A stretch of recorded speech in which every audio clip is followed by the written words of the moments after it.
Mantan Gubernur Aceh Irwandi Yusuf dikabarkan telah bebas dari Lembaga Permasyarakatan atau Lapas Sukamiskin Bandung sejak hari ini, Selasa 25 Oktober 2022.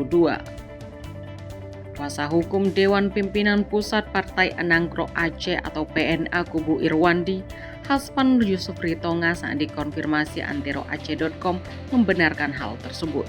Ia juga menyebutkan suratnya juga telah diterima pagi tadi dan pihaknya telah mengurus semuanya ke Kejaksaan dan ke Balai Permasyarakatan atau Bapas.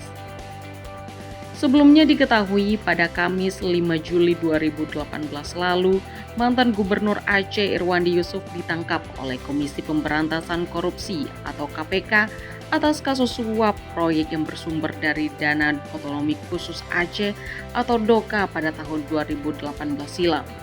Sebelumnya kasus ini bermula dari operasi tangkap tangan atau OTT yang digelar KPK di Aceh pada Selasa 3 Juli 2018 malam. Dalam operasi tersebut, KPK menyita uang senilai 50 juta rupiah dan bukti transfer. Atas perbuatannya, Irwandi terbukti melanggar pasal 12 huruf A atau huruf B atau pasal 11 dan pasal 12B Undang-Undang Tindak Pidana Korupsi.